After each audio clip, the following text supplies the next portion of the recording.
Halo Sobat Bisnis, apa kabar? Kembali lagi dengan saya, David Eka Setiabudi, manajer konten dari Bisnis Indonesia. Terima kasih sudah bergabung pada siang hari ini. Siang hari ini kita akan mengikuti atau teman-teman akan mengikuti ngobrol santai dengan praktisi multimedia. Sebenarnya banyak atribusi untuk Bapak kita satu ini, Pak Helmi Yahya. Hari ini kapasitas beliau sebagai praktisi multimedia. Obrolan siang hari ini kita bertajuk mencerdaskan kehidupan bangsa melalui media. Ya, kita menunggu sambungan dengan Pak Helmi. Ya.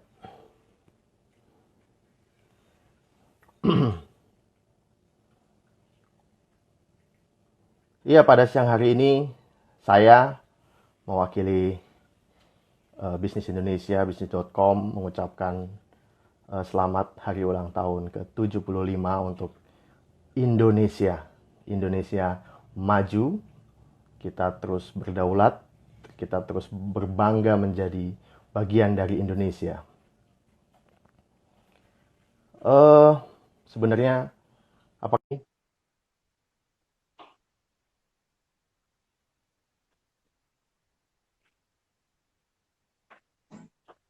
Assalamualaikum. Waalaikumsalam Pak Helmi Yahya. Apa kabar Pak? Baik, baik, baik. Iya Pak, saya David Pak, Ya, yang Ben. memandu diskusi siang hari ini. Eh, Oke, siap. Bapak, bagaimana hari ini Pak? Bapak nuansa merah putih sepertinya hari ini. Harus dong, harus. Iya, merdeka Pak. Tetap merdeka, tetap berbangga. Kita menjadi bagian dari Indonesia Raya Pak. Iya, harus. Pak Helmi, Ya, apakah hari ini cukup mengganggu kesibukan Bapak nih? ya disempetin. Disebutin, terima kasih Pak. Ya. Oke, terima kasih. Pak Helmi, ini Bisnis Indonesia berkesempatan mengundang Bapak. Kita akan ngobrol-ngobrol mengenai bagaimana sih media berkontribusi dalam mencerdaskan kehidupan bangsa, Pak. Kalau profil Bapak sebagai kreator ya, kalau sekarang kan lagi ngetren yang namanya konten kreator. Sebenarnya Ya, Pak Helmi sudah mendahului 20 tahun sebagai konten kreator, lebih dari 200 program. Kalau saya sebut promotor selebritis juga, Pak. Izin beberapa motivator. Dan saya pikir kalau Pak Helmi menjadi motivator itu tidak hanya motivator, karena beliau juga praktisioner. Jadi sepertinya sudah lengkap. Gitu. Bicara CEO, Pak Helmi juga kemarin sempat menjadi CEO TVRI 3 tahun lah, hampir 3 tahun, dan membuat banyak perubahan di TV yang bertajuk Media Pemersatu Bangsa. Oke.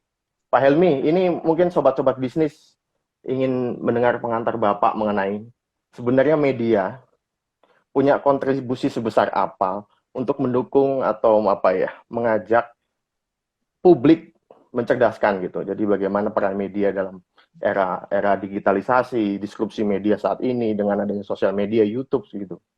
Bagaimana perspektif Bapak, Pak? ya dari dulu kan besar sekali ya peran media itu Ya.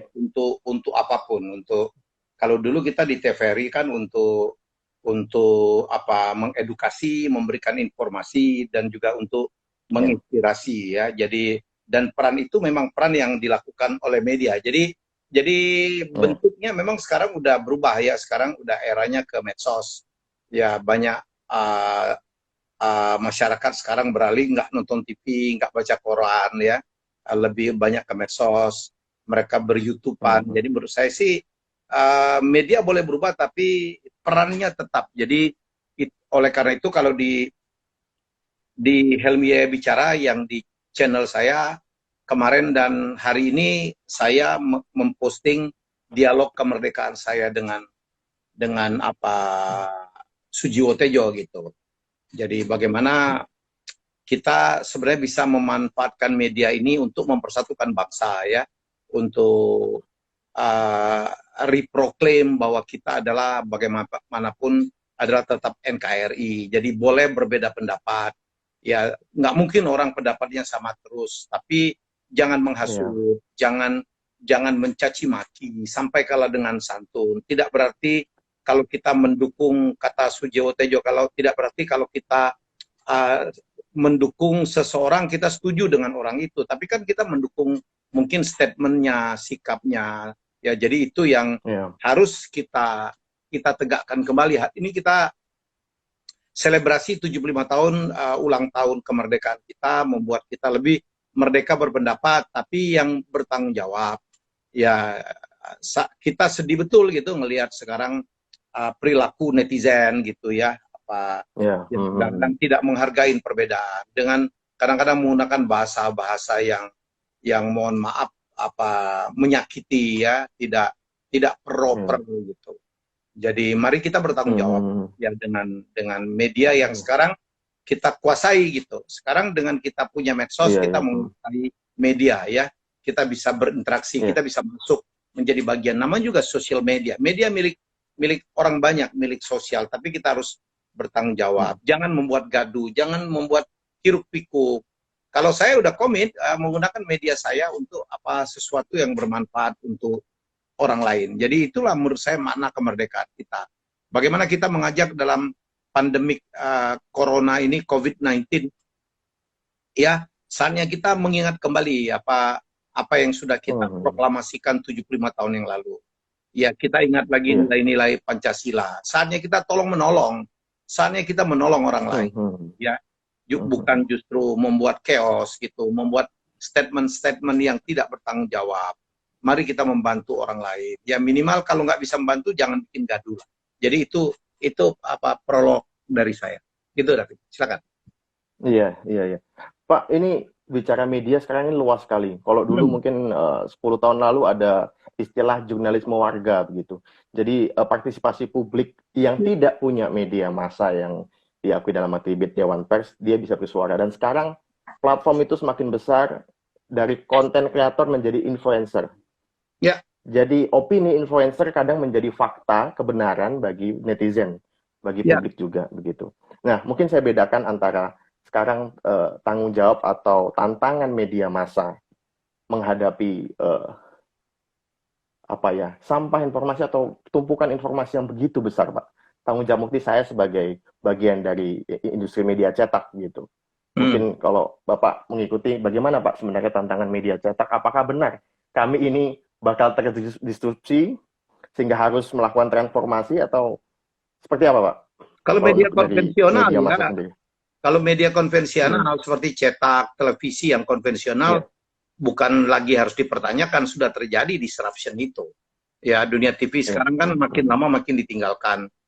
Ya, terlihat iklan pun sekarang udah bergeser gitu ke digital.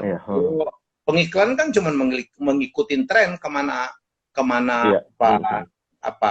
publik bergeser gitu. Jadi menurut saya memang udah nggak bisa lagi dipertanyakan, sudah terjadi, udah depan mata. Saya pun ngikutin sendiri gitu. Dari orang nomor satu di sebuah TV besar, sekarang saya menjadi YouTuber gitu, menjadi konten kreator. Ya, menarik juga gitu bahwa konten-konten kita lebih banyak ditonton daripada yang ditayangkan di televisi gitu ya.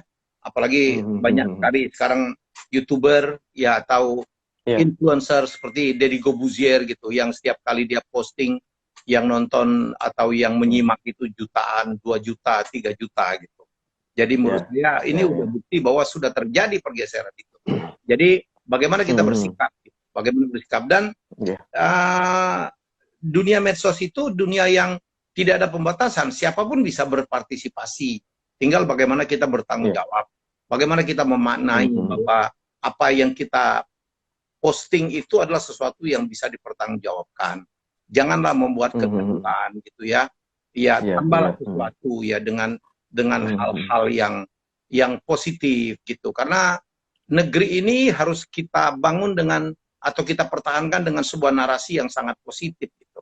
Ada orang yang kerjanya bikin gaduh saja. Apapun dikomentarin. Ya, jadi menurut saya apa gunanya, apa manfaatnya gitu ya. Jadi kalau di konten saya bilang we create our own history gitu. Jadi kita lah yang harus menulis sejarah kita menjadi orang baik-baik, orang yang menyebarkan kebaikan, atau orang yang malah sebaliknya, dan itu akan dicatat gitu ya. Kita ini kan tidak lama di dunia ini, akan meninggalkan jejak. Mari kita, kalau kita meninggalkan jejak kebaikan. Jadi saya concern betul ya. Jadi bagaimana kita memaknai sekarang, kita sekarang memiliki ya akses, memiliki kunci untuk masuk ke dalam dunia media sosial, apakah melalui Twitter, Instagram, Facebook, YouTube, TikTok. Sekarang mari kita memposting hal-hal yang positif, yang ada manfaatnya untuk orang lain. Oke, Pak, tadi kembali mengenai tantangan. Sebenarnya saya ingin flashback sedikit. Bapak selama di TVRI, yang dulu misalkan TVRI mungkin untuk survive ya challenging sekali, lalu TVRI menjadi sebuah buah bibir, Pak. Jadi sebuah buah bibir, Pak, dalam artian untuk survive, cuman ditonton orang atau tidak gitu. Kalau survive, kan ada uang dari APBN.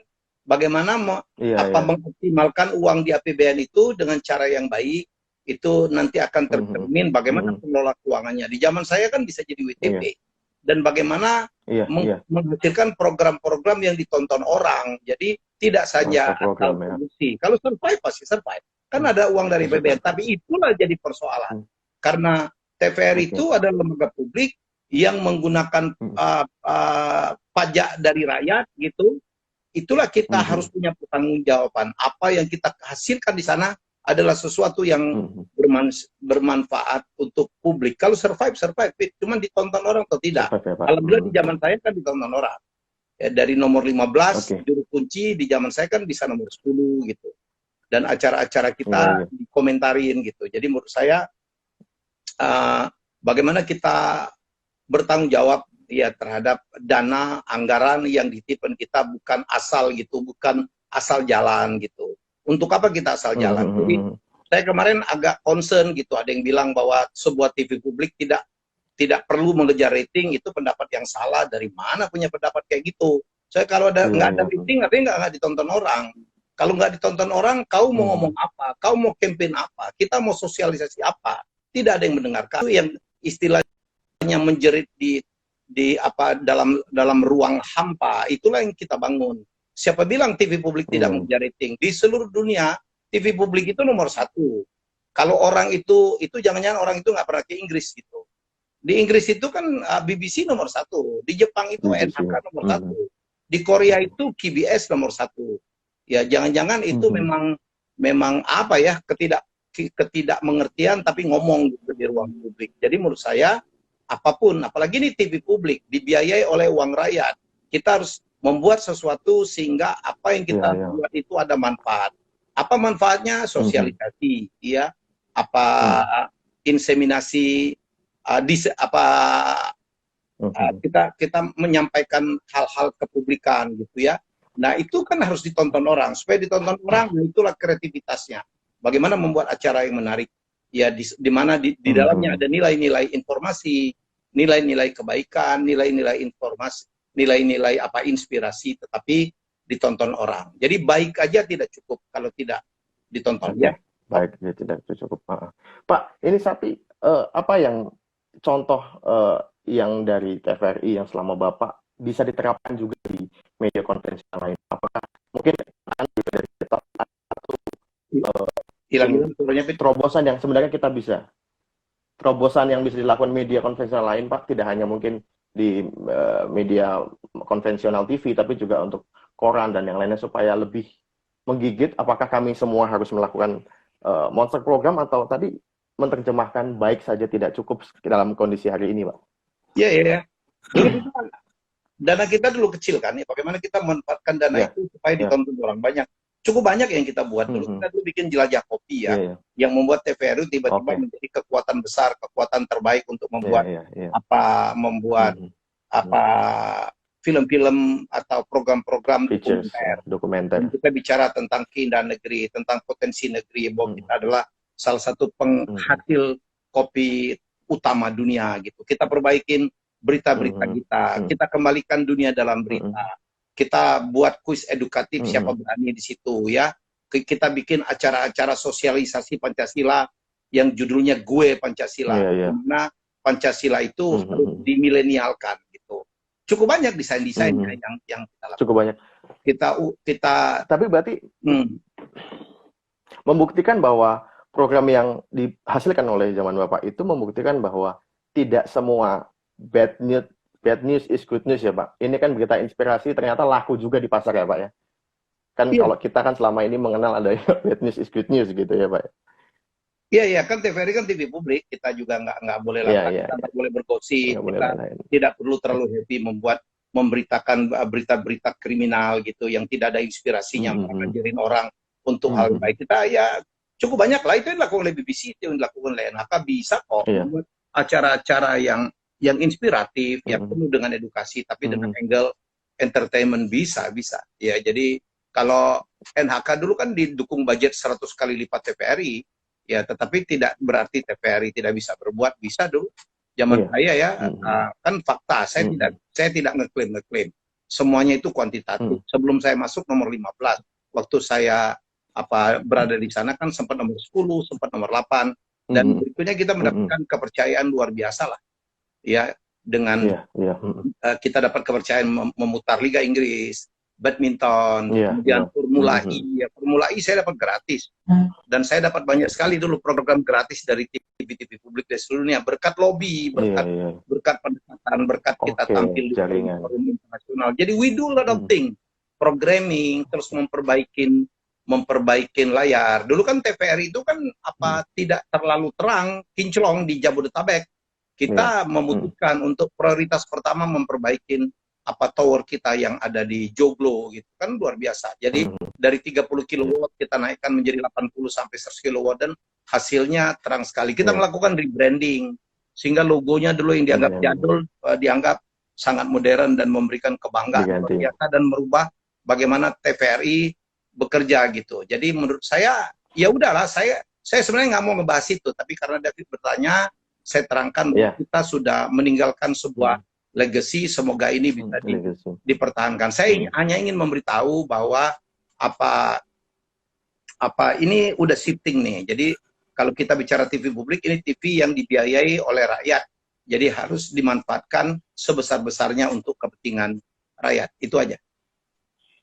Oke, iya Pak. Tadi sebenarnya saya ingin menyinggung karena di situ legacy Bapak dan sepertinya memang harus jadi contoh untuk kita semua. Tidak hanya di media tetapi di tempat lain juga. Nah Pak, jujur saya subscribe channel Bapak, kehadiran Bapak di channelnya Deddy Kobuzer ya.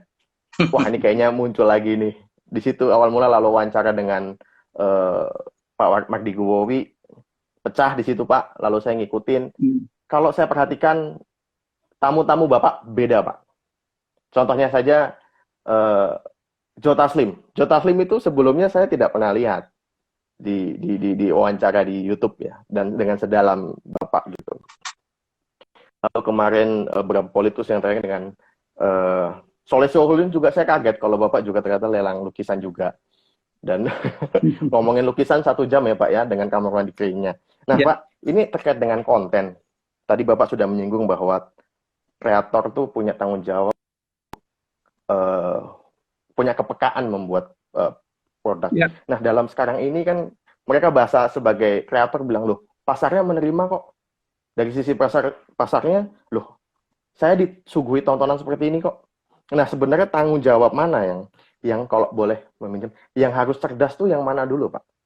Kreatornya atau penyimaknya, Pak?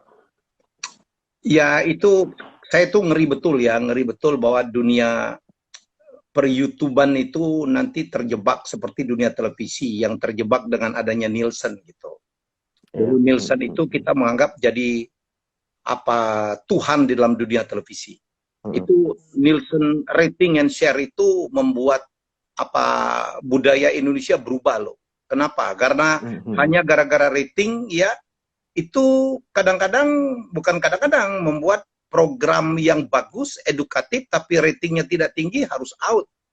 Dan program yang tidak edukatif atau belum tentu edukatif, tetapi rating dan share-nya tinggi banget, itu dibuat, dicontoh, diduplikasi di mana-mana, yang akhirnya merubah gitu, merubah budaya kita. Jangan lupa ya bahwa TV itu, media itu adalah mempunyai pengaruh besar, menjadi inspirasi good and bad gitu terhadap masyarakat ya. Jadi kalau ditanya apa siapa yang pengaruhi siapa gitu, tapi yang kalau terjadi dalam dunia televisi kita tahu banget karena televisi didirikan dengan modal yang sangat heavy gitu, yang sangat besar, triliun-triliunan, yang kadang-kadang seideal apapun di tengah jalan belok, memenuhi selera pasar. Padahal pasarnya dulu siapa yang menyuguhi, meninabobokan mereka dengan karya-karya seperti itu? Ya teman-teman juga gitu. Jadi ini mumpung YouTube adalah sesuatu industri yang baru, dan para konten kreatornya itu kan independen gitu. Begitu saya bikin YouTube, nggak ada yang ngatur saya, nggak ada yang ngatur saya. Tidak bos saya, tidak pemilik modal, tidak juga apa lingkaran setan itu. Lingkaran setan itu rating tinggi, iklan masuk, iklan mendikte televisi, dan televisi adalah didikte oleh selera pasar. Di dalam dunia YouTube kan tidak serta-merta seperti itu ya. Memang ada yang bermain dengan perang-prank yang seperti kita lakukan, yang nonton banyak, ya kan? Walaupun tidak semuanya berhasil, tetapi yang serius seperti Deddy Corbuzier pun bisa. Saya pun mengagetkan gitu, dalam 5 bulan gitu, udah subscribernya 400 ribuan, jadi pasarnya ada gitu. Kalau saya, karena orang udah tahu saya, personal branding saya udah kuat sekali dalam, saya nggak mungkin lah ya, brand saya itu kan edukasi gitu ya, saya sebagai raja kuis dan sebagainya, ya motivator, saya adalah seorang public speaker, saya adalah seorang CEO, sekarang pun saya menjadi CEO beberapa perusahaan, jadi saya harus pertahankan bahwa saya harus profesional, saya tahu ke apa saya harus bermain di mana gitu, jadi gitu. Ya jadi itu yang bisa saya jawab. Iya, Pak, selain cerdas sebenarnya ada nilai-nilai lain. Kemarin saya sempat menyimak salah satu serinya Pak Mardigu yang waktu itu perjalanan Bapak ke Palembang ya Pak, yang ada program naik haji atau umroh itu, naik haji gratis itu. Nah, ya itu maksud saya terlepas dari seleksinya, tapi lalu ternyata tokoh yang tidak terduga terjadi di situ. Ya. Nah, Bapak memang membuat suatu program itu memang harus dalam artian tidak sekedar paketnya bagus, tetapi ada nilai real. Karena kan sekarang orang tuh menganggap misalkan Bapak ngobrol dengan ini, udah dia terencana nih, udah di sketch nih. Tapi bagaimana sebenarnya rasa itu tetap ada, Pak? Ya itu saya jagalah. Itu memang itulah tanggung jawab saya lah sebagai anak manusia lah ya, sebagai warga negara yang bertanggung jawab. Itu tanggung jawab saya lah. Saya udah komit. Brand dari saya kan dulu begitu ya, bahwa saya untuk memenangkan persaingan atau untuk punya diferensiasi di tengah persaingan demikian banyak konten kreator atau di tengah demikian banyak orang-orang media, saya harus punya, di tengah demikian banyak artis-artis gitu, saya harus punya brand yang kuat ya. Brand saya di situ, saya nggak jual tampang, saya nggak jual tinggi badan gitu, yang saya jual adalah inspirasi. Dulu kan karya saya uang kaget, udah rumah, naik haji gratis. Kemudian saya masuk ke dunia kuis, siapa berani gitu, yang mengedukasi bangsa. Ya sudah, itu juga yang saya pertahankan di dalam waktu saya ber-YouTube ya. Dan saya beruntung kemarin itu di TVRI ya, pas banget untuk karakter saya. Ya, bahwa ya kita menyiarkan sesuatu yang ada nilai baiknya lah. Jadi itu diberikan. Pak, ini kan Bapak ini sudah, saya bilang sih sudah bintang 5 ya. Karena semuanya tuh sudah dijajaki ya Pak ya. Lalu berbakti ke negara lewat jadi CEO TVRI pun sudah Bapak lakukan. Program-program Bapak ditiru oleh yang lain pun Bapak ikhlas aja. Karena Bapak bilang ide silakanlah dicuri, kalau eksekusi kan nggak bisa gitu. Nah sekarang sebenarnya apa sih Pak bakti Bapak yang sebenarnya saya pengen kesini nih gitu Pak? Selain misalnya kita ngomong konten hari ini. Kalau masalah berbakti ya, saya ini kan saya udah bilang, mungkin pernah dengar pernyataan saya. SD, SMP, SMA, saya itu kan negeri ya. SMA saya malah dapat beasiswa double gitu. Terus saya kuliah di STAN. Yang jelas dibayar negara, ya kan. S2 saya dapat beasiswa. Ya udah, saya berbakti ke negara saya. Saya harus mengabdi. Saya harus menjadi orang yang memberikan kontribusi untuk negara ini. Terlepas dari saya mengabdi di lembaga negara atau tidak. Jadi kemarin saya di TVRI, saya mengabdi, itu country call untuk saya ya. Dan saya alhamdulillah saya sudah melakukan dengan baik lah.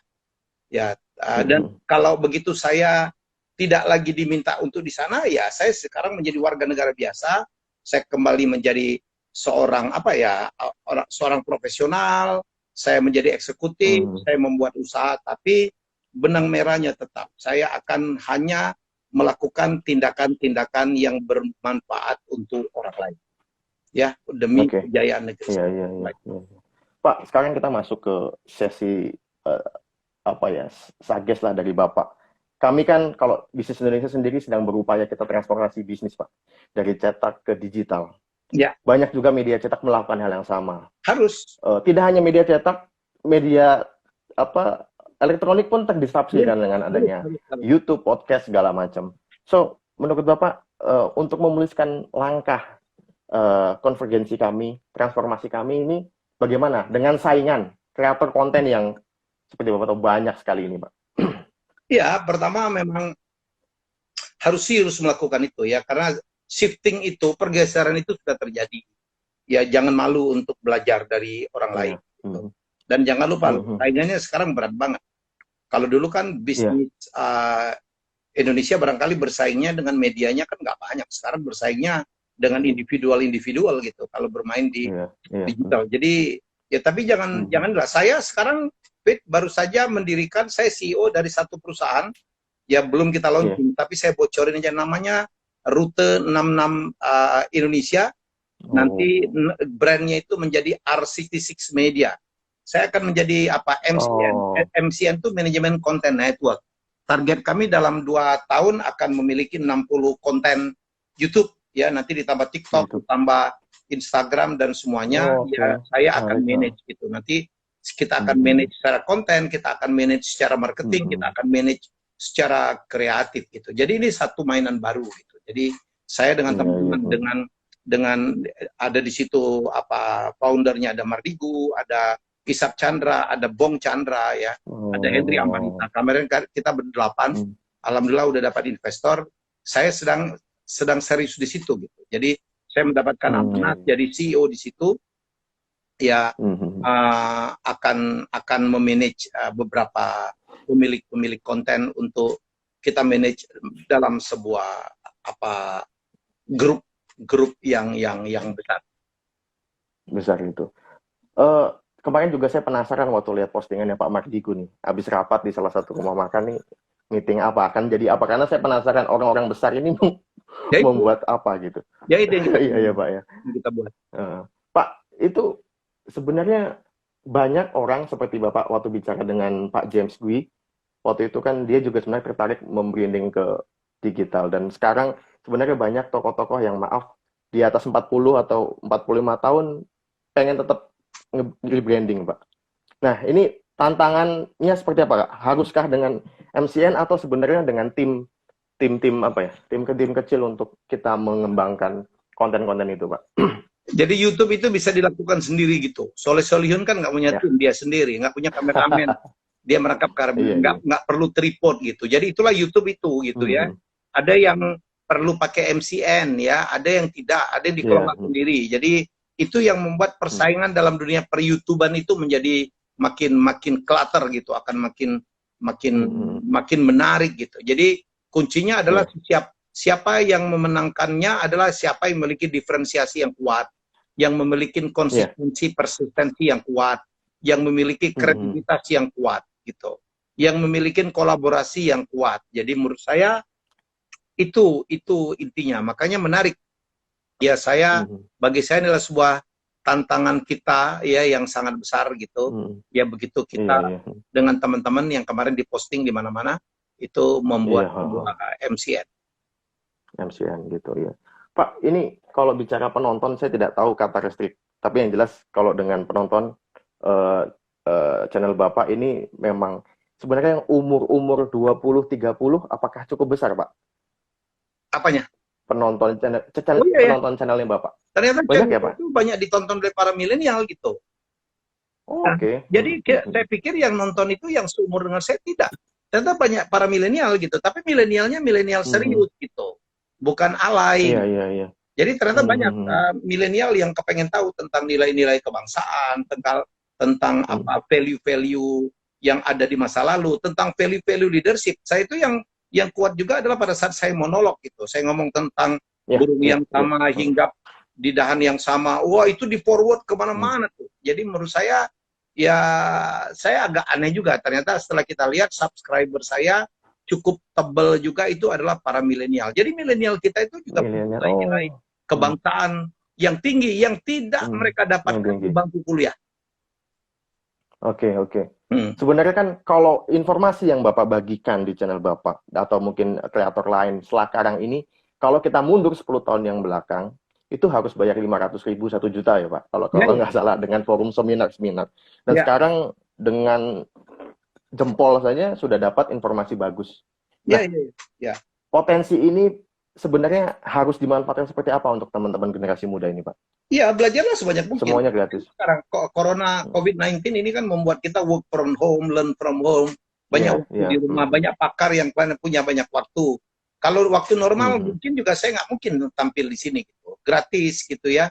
Dan ini pun habis Indonesia juga membukanya gratis. Apa yang kita sharing kan mungkin harus dibayar gitu. Tapi kan ini sekarang situasi yang berubah, ya manfaatkanlah gitu. Jadi menurut saya waktunya untuk belajar lah ya, mumpung waktu banyak, apalagi minggu ini. Gila, kita seminggu ini selama 9 hari ini barangkali kerja cuma Selasa Rabu doang ya. Habis itu libur kan, manfaatkanlah dengan begini ya. Jadi menurut saya ya kalau mau berhasil itu ya jangan pernah berhenti belajar ya, belajarlah terus menerus. Dan ini satu kesempatan belajar yang sangat luar biasa karena banyak orang, banyak pakar gitu, banyak tokoh gitu yang mau diajak sharing. Iya. Pak, ini itu juga.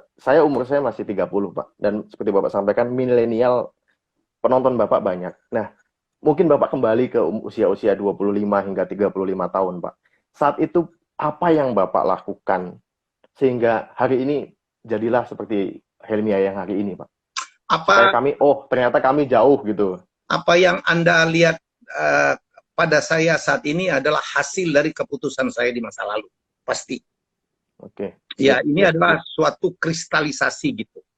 Dari apa yang saya putuskan masa lalu, saya pelajarin pada masa lalu, saya bertemu siapa di masa lalu, ya saya berguru dengan siapa di masa lalu. Jadi teman-teman, makanya saya balik sekarang.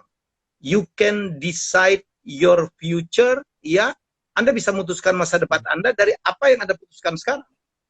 Ya, jadi pilihlah teman yang baik. Kan saya udah bilang, orang baik akan bertemu dengan orang baik. Orang sukses akan bertemu dengan orang sukses. Orang jahat akan berkumpul dengan orang jahat. So, if you want to be a successful man, kalau Anda ingin juga menjadi orang baik, berkumpullah dengan orang baik. Belajar dari orang baik. Kalau mau belajar, belajarlah dari mentornya, dari the master. Jangan tanggung-tanggung. You are what your friends are.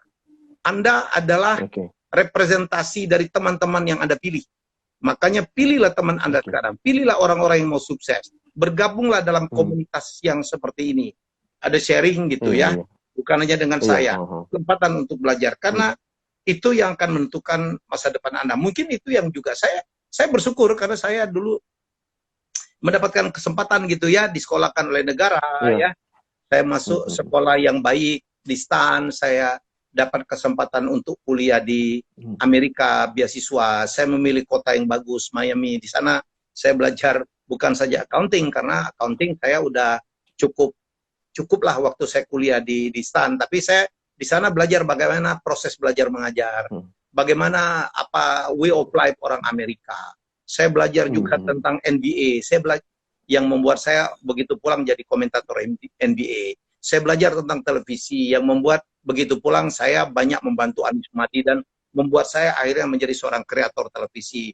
Saya belajar tentang musik karena waktu itu saya nulis untuk majalah Hai. Saya pernah wawancarain Metallica dan beberapa nama-nama lain. Menurut saya itu yang ingin saya sampaikan tadi. Apa yang Anda lihat dari saya sekarang itu adalah hasil dari apa yang saya lakukan di masa lalu. Jadi pilihlah kegiatanmu, ambil yang bermanfaat karena itu akan mempengaruhi masa depan kita. Oke. Pak, ini terkait dengan juga keputusan genting, Pak. Bapak sempat sampaikan di lift cuma kita ketemu 3 menit, papasan cuma 5 menit di mall, lalu keputusan melatihnya itu tidak segala sesuatunya kan berhasil ya Pak. Tapi kadang-kadang kok banyak di Pak, menggali, ternyata tinggal satu galian mereka balik kanan. Memastikan bahwa kita harus yakin, ini kadang-kadang kan antara optimis sama keras kepala tipis ya Pak. Batasannya Pak. Bagaimana Pak memastikan itu bahwa yang kita lakukan benar dan sesuai tujuan kita Pak?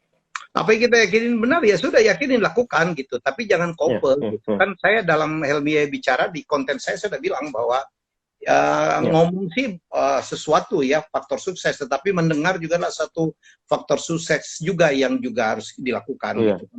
Tidak boleh ngomong terus kan saya udah bilang ya Tuhan cuma beri kita satu mulut dan 2 telinga ya, jadi antara kemampuan bicara dan kemampuan mendengar adalah seimbang, tetapi yang harus dipastikan itu adalah bahwa kita harus bisa mengekspresikan gagasan kita. Itu makanya di kursus-kursus saya ngajarin itu. Saya sekarang malah ngajarin bagaimana membuat deck. Deck itu adalah kalau kita punya ide bisnis kan harus ditulis tuh. Dan itu tidak boleh panjang. Karena kalau kita dapat dari investor itu kan tidak bisa lama. Kadang-kadang ketemu juga nggak sengaja, kadang di lift, kadang tempat parkir. How in 3 minutes atau in 5 minutes kita bisa memukau gitu calon investor, sehingga kita bilang Pak saya minta waktu ya Pak untuk detailnya, dan itu ada seninya, makanya belajar ya, makanya belajar. Saya dulu juga nggak bisa apa-apa, jadi itu yang saya sharing di kursus-kursus saya ya, di seminar-seminar saya, how to do the deck gitu ya, how to do the pitching itu namanya gitu. Terus bagaimana public speaking itu penting, bagaimana menyampaikan gagasan dengan cara yang memukau itu penting. Jadi pokoknya kalau sukses jangan pernah berhenti belajar. Ya, Oke. Netizen, silakan loh. Kalau mau bertanya, kita masih ada berapa waktu dengan Pak Helmi. Banyak banget ini kalau biasanya dulu konten dan kontennya Bapak juga isinya daging semua. Kalau statement dari Pak Helmi isinya daging semua gitu. Pak, tadi udah ada satu pertanyaan. Sejauh mana konten-konten sosial media itu mengancam media konvensional? Tadi mungkin sudah Bapak highlight, tapi ini ada satu pertanyaan. Udah terjadi. Iya ya, udah dijawab di awal. Banyak orang yang tutup, banyak media tutup di luar negeri aja yang hebat-hebat aja pada tutup. Banyak TV yang sekarang mengalami kesulitan di seluruh dunia ya, karena sebagian orang udah nggak nonton TV, nggak baca koran, nggak baca majalah. Ya. Iya, gitu. Untuk ini kembali nih, ini ada teman saya nih, nggak mau disebut namanya. Bertanya, sebenarnya kalau untuk milenial bisa nggak sih Pak Helmi ngasih referensi bacaan wajib bagi kami yang muda, supaya kadang-kadang orang butuh contoh buku wajib untuk orang-orang sukses tuh kan, apa saja Pak? Bapak punya rekomendasi nggak untuk kami ini Pak? Banyak banget. Jadi tergantung minat. Banyak banget. Leadership, baca Maxwell gitu ya, kemudian lalu finance ada beberapa buku yang bisa dijawab. Kalau motivasi ada Anthony Robbins ya. Kemudian kalau untuk memelihara mimpi, bagaimana Rhonda Byrne dalam bukunya The Secret. Banyak banget, dan sekarang nggak perlu baca lah, di internet kan ada, bisa tuh cari aja ya. Ada yang ada yang audiobook gitu ya. Ya jadi memang harus punya modal, bukan hanya modal uang, tapi modal waktu sama modal niat gitu. Kalau mau belajar, apalagi sekarang ya, orang hebat sekarang bikin YouTube semua, ada Sandi Uno, ada Gita Wirjawan. Ya sekarang membuat YouTube, ya simaklah konten-konten mereka, balanskan dengan yang lucu-lucuan, yang prank-prankan gitu. Itu juga perlu barangkali untuk lucu-lucuan, tetapi kan otak juga harus diisi gitu kan. Sekarang banyak sekali orang hebat itu membuat channel gitu. Kenapa nggak diikutin ya? Oke. Pak, ini udah mulai masuk nih listingnya. Mungkin yang pertama ini, bagaimana caranya menjadi orang yang passionate seperti Bapak ini? Orangnya apa? Tadi mungkin juga udah jawab ya Pak. Passionate, bersemangat seperti belajar terus jadi kayak Bapak itu, selain karakter apa sih Pak yang sekiranya membangun perasaan seperti itu Pak? Wah, susah saya jawabnya. Mungkin diputusin lah, itu kan tergantung niat. Anda mau sukses apa enggak? Kalau Anda mau sukses, kan Anda harus semangat gitu. Kalau mau sukses, ya bekerjalah dalam bidang yang sesuai dengan passionnya. Kalau saya, memang passion saya di situ ya. memberi informasi pada orang, menghibur orang, menginspirasi orang, itu adalah passion saya gitu ya. Berbisnis itu adalah passion saya. Ya, oke. Lalu ini Pak, menarik juga ini. Bagaimana generasi baby boom mengadopsi pola milenial? Susah nggak sih Pak, Bapak mempelajari milenial tuh Pak, sehingga masuk tenggelam ke dalam bagian dari mereka? Karena saya adalah orang yang tahu betul bahwa apa dunia itu berubah gitu. Dari era disruption saya udah menjadi pembicara disruption. Saya minta pada baby boomers itu ya Gen A, Gen X gitu, Gen Y gitu untuk ini dunia udah berubah loh. Kalau kita nggak berubah, kita akan ketinggalan. Sekarang ada lagi bukan baby boomer, baby zoomer. Yang orang generasi di bawah 40 itu loh. Itu yang meetingnya pakai Zoom gitu ya. Jadi itu mereka, dan mereka itu hampir 50% dari populasi gitu. Kalau kita tidak berusaha mereka, lewat kita kalah jumlah gitu. Ya jadi saya adalah orang yang sangat dari awal sangat tahu gitu ya bahwa saya harus belajar banyak. Ya jangan pernah segan untuk belajar, termasuk dari anak-anak muda sekalipun, dan perbaikin komunikasi. Jangan berharap lah, mereka kan anak kemarin sore tuh, cucu gua, anak gua, mereka dong harus respect ke gua. Iya benar, tetapi tidak cukup kita minta di respect, kita juga harus merespect mereka ya, karena kadang-kadang mereka ya dalam banyak hal lebih pintar dari kita, lebih update, lebih tahu tentang perkembangan zaman. Kalau pola saya bekerja sekarang dengan para millennials gitu, ya saya sama aja, mereka nganggap saya nggak tua-tua amat.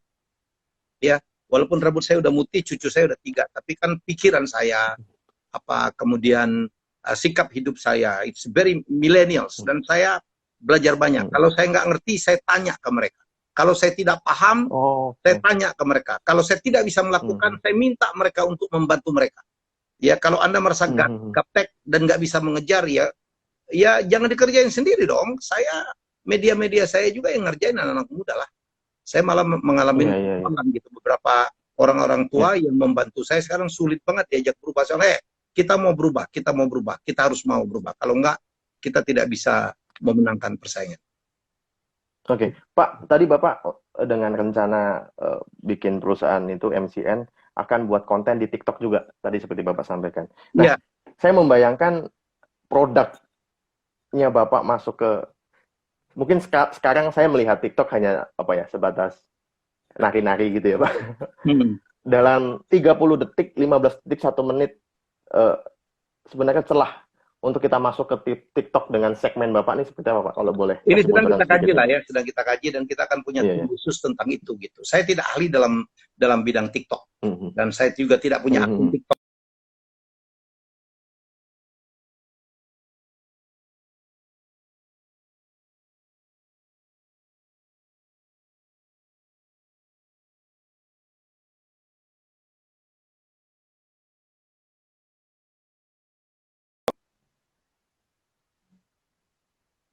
Saya tidak melakukannya, saya hanya mengkoordinir orang, saya hanya memotivasi orang.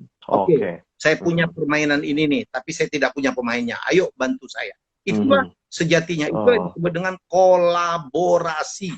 Ya, jangan Anda pikir bahwa semuanya harus kita lakukan sendiri. Saya bikin perusahaan MCN itu ada 8 orang. 8 orang gitu, kepala. Kerjaan saya adalah bagaimana mengorkestrasi. Ya, seperti saya di TVRI, saya itu tidak pandai semuanya. Saya hanya menjadi seorang dirigen. Saya menjadi seorang konduktor yang memainkan baton untuk membuat lagunya menjadi enak untuk ditonton. Dan itu selalu saya lakukan. Saya sekarang lagi memimpin sebuah transformasi di universitas, namanya Universitas Binawan. Saya menjadi ketua Dewan Penyantun yang punya meminta saya untuk melakukan transformasi, mengejar ketertinggalan yang dulu mereka hebat banget dalam pengiriman tenaga kerja kesehatan ke seluruh dunia. Ya, dan sekarang saya diminta lagi untuk merebut kembali, dan saya melakukan rebranding, memimpin transformasi. Yang saya lakukan adalah menjadi seorang konduktor, seorang dirigen, ya, yang mengorkestrasi, memimpin orkestra supaya menyanyikan atau memainkan komposisi yang enak. Yang main itu mungkin pemain biolanya umur 18 ya, mungkin pemain timpaninya umur 67. Profesor-profesor itu, dan itulah tanggung jawab saya, bagaimana tetap menghasilkan sebuah simfoni yang terbaik. Dan saya melakukan itu. Jadi saya mendapatkan beberapa tanggung jawab lebih kepada menjadi seorang pemimpin yang mengorkestrasi. Pak, tadi Bapak sebut kolaborasi. Benarkah Pak? Satu-satunya cara untuk kita memenangkan kompetisi era sekarang adalah kolaborasi, Pak. Ya, seperti yang di YouTube seperti itu. Apakah itu sangat relevan, Pak? Atau misalkan untuk itu semua aspek memang menuntut kita seperti itu hari ini, Pak? Iya. Kan saya udah contohkan di universitas saya melakukan itu. Waktu dulu saya di TVRI pun saya melakukan kolaborasi di dalam maupun kolaborasi. Karena kita tidak mungkin mengerjakan semuanya sendiri. Ya, dan kalau mengerjakan semuanya sendiri udah ketinggalan kita. Kalau kita mau ada masalah hukum, iya kita bisa belajar hukum, but it takes time. Ya udah cari aja orang ahli hukum aja gitu. Kalau nggak ajak masuk ya ajak kerjasama. Kan rumusnya itu aja. Iya. Dalam bidang apa? Jadi ini relevan sekali seperti slogan kami, bersama meraih sukses, Pak. Bersama-sama dengan kolaborasi kita sukses bersama ya, Pak. Ya, seperti itu. Pak Helmi, ini kita juga masih menunggu. Sebenarnya Pak, kalau 75 tahun ya Indonesia, Pak. Mungkin Bapak sudah mengalami pemerintahan itu di bidang politik. Terus pergerakan dinamika sosial kita seperti itu. Politik, geopolitik dunia seperti ini. Tapi hari ini kita melihat rumit, kompleks gitu, Pak. Apakah memang ini tantangan perubahan zamannya? Atau memang kita sedang membentuk new normal, Pak? Dalam artinya terlepas dari COVID, tapi new normal. Sebuah era yang memang tidak kita temui sebelum-sebelumnya, Pak. Ya, new normal kan udah terjadi lah ya. Sebelum COVID pun kita, David kan berkali-kali nyebut disrupsi. Disrupsi aja udah membuat new normal.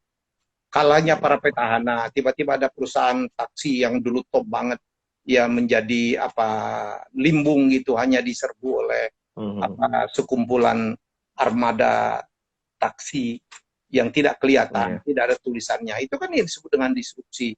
Tumbangnya perusahaan seperti Kodak, Nokia, yang akhirnya bermetamorfosis. Sudah terjadi. Ya, COVID ini hanya mempercepat, gitu. Hanya mempercepat. Kalau new normal, sudah terjadi. Sekarang makin-makin nih. Makin-makin. Jadi menurut saya, kalau kita tetap kokoh gitu, mau bertahan, nggak bisa. Nature bisnis udah berubah. Lifestyle orang sudah berubah. Jadi kalau Anda mau sukses, Anda harus menangkap perubahan lifestyle itu dan tawarkan produk-produk yang diperlukan untuk lifestyle atau untuk budaya yang baru. Ya, jadi itu yang kalau Anda mau berhasil kan itu. Sekarang saatnya beres-beres, Pak. Tapi bicara juga investasi. Ini kan sedang booming. Melek edukasi investasi sedang dibumikan, Pak. Dan banyak sekali iklan-iklan investasi yang kita belum percaya dan segala macam. Nah, mungkin Bapak sedikit, kita juga, karena saya segmen bisnis, nah ini kadang-kadang kan milenial membaca, wah ini untungnya sekian, ini sekian, gitu. Sejauh mana kita harus tahu referensi pembaca, gitu, Pak? Apakah cukup dengan Google, dengan informasi di YouTube bahwa kita percaya bahwa itu sesuatu tempat investasi yang benar gitu, Pak? Iya, saya kan menulis buku ya. Saya menulis buku tentang sebentar ya, Pide. Iya, Pak. Kok makin turun ininya. Oh, ini habis. Bentar. Daripada habis tengah jalan. Ini mau habis, kamu colokin. Start, ini baterainya. Ya, jadi referensi lah ya tentang investasi yang baik, yang tidak gitu ya. Saya kan pernah menulis buku yang judulnya Bisnis secara Primbon ya. Di situ saya bilang ya investigasi sebelum investasi, karena banyak sekali investasi abal-abal gitu. Ya banyak sekali.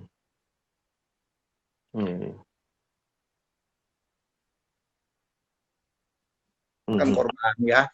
Sampai OJK itu membuat satgas investasi abal-abal. Ya. Jadi salah satu indikasi supaya kita tidak terjebak itu, dalam dunia finance investasi itu selalu ada high risk, high return.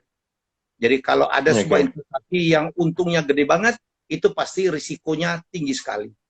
Celakanya, ya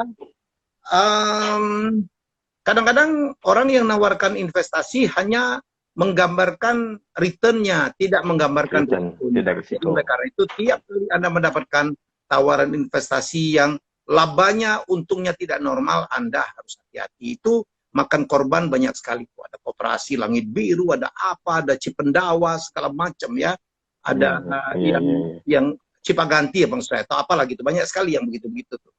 Ya, jadi ada emas lah, ada lengkeng lah gitu ya. Jadi menurut saya hati-hati.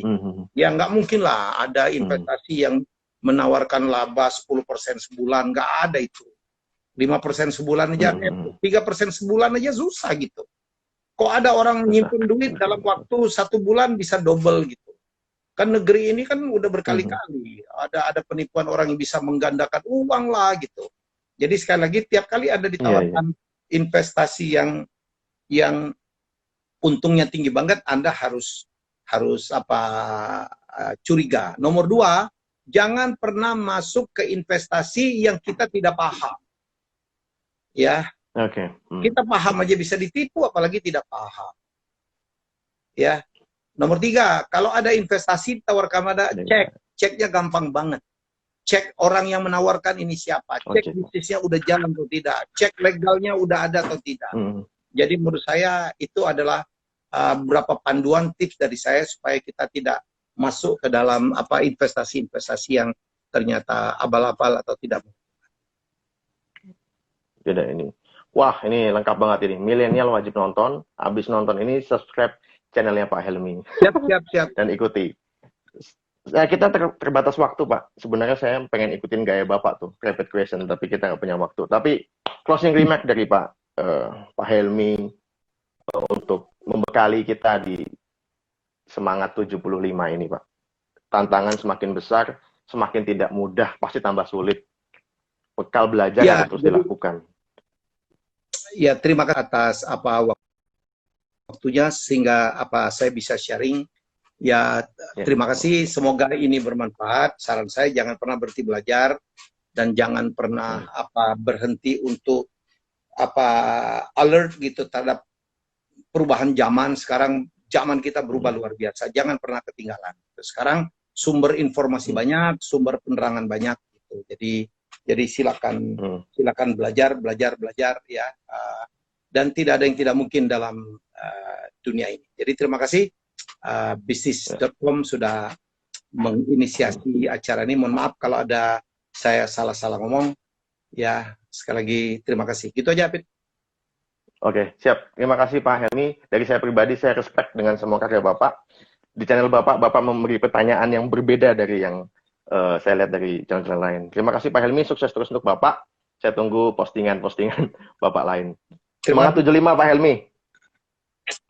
Ya, salam 75 ya. Dirgahayu. Salam 75. Terima kasih Pak Helmy. Yo.